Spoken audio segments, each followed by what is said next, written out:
Oke, terima kasih.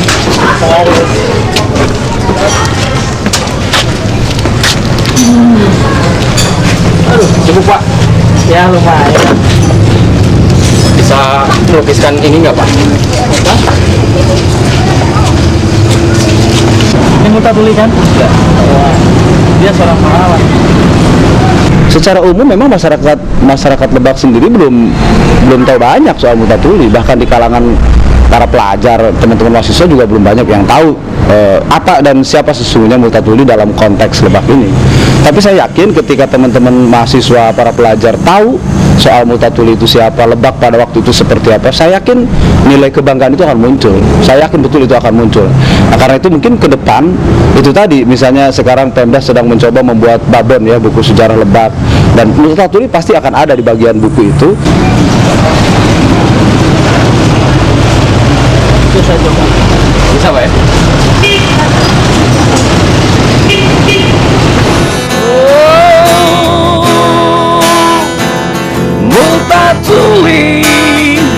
Multatuli di tanah selatan.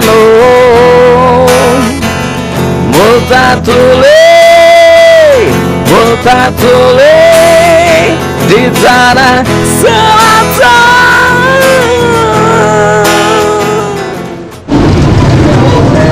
Kamu di mana?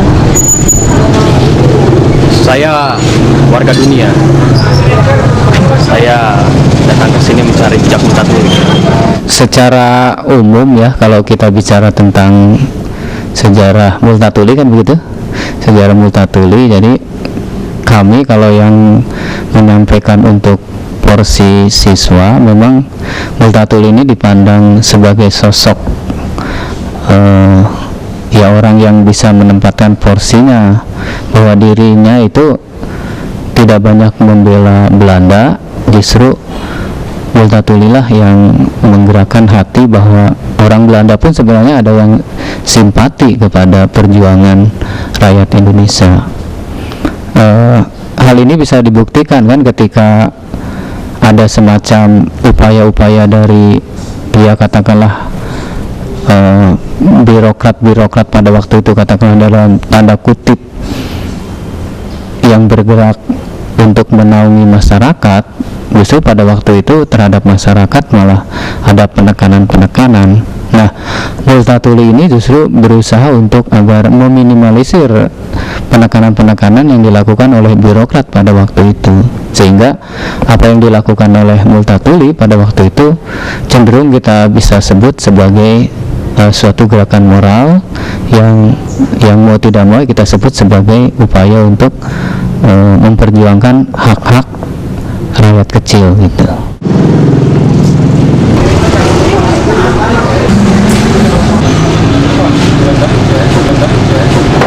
Oh, jadi Pak.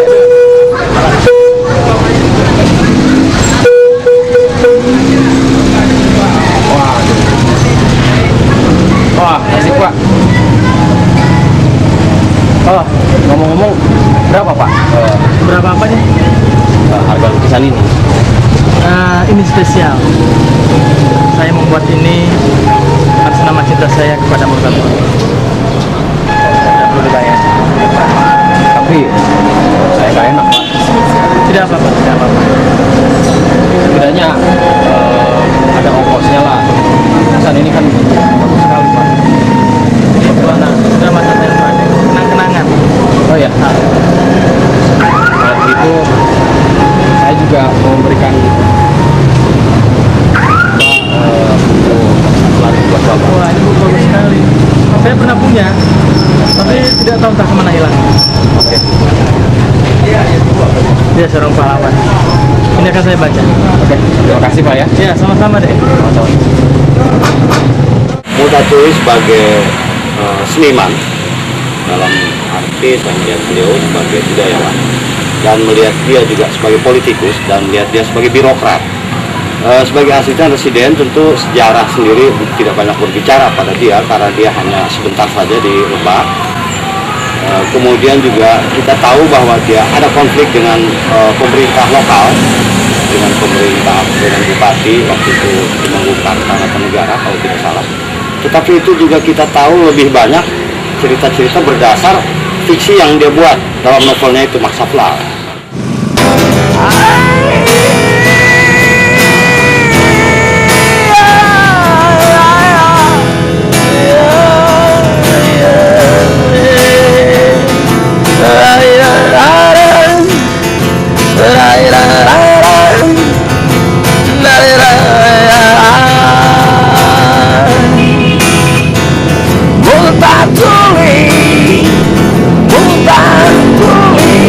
Saya tidak ingin terjebak pada pahlawan, tapi ada beberapa fakta bahwa Multatuli seorang manusia itu harus diakui. Ya. Bahwa Multatuli adalah keturunan Belanda harus diakui, dan bahwa Multatuli pernah menginjakan kakinya, pernah meminum mungkin air Ciujung, pernah dan lain sebagainya di kota Rangkas Bitung itu harus diakui. Dan bahwa Multatuli pernah mengangkat sebuah persoalan tentang ras Bitung itu juga harus diakui. Dan bahwa Multatuli adalah sebagai korban daripada apa yang dia lakukan tentang Rangkas Bitung itu harus diakui. Itu adalah fakta.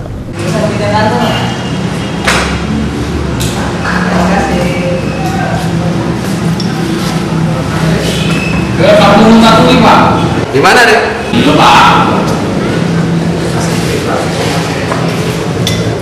Dalam aspek kemanusiaan, posisi Multatuli itu lebih cenderung membela kepada hak-hak rakyat bawah gitu kan, sehingga apa yang dikhawatirkan oleh rakyat haknya akan tidak bisa dipenuhi, mungkin dengan adanya Multatuli itu hak-hak rakyat akan terbangun kembali, meskipun Multatuli sendiri harus membayar mahal apa yang dia lakukan dengan membela rakyat dengan tidak bertugas secara lama di Banten ini atau katakanlah menjadi residen Lebak gitu.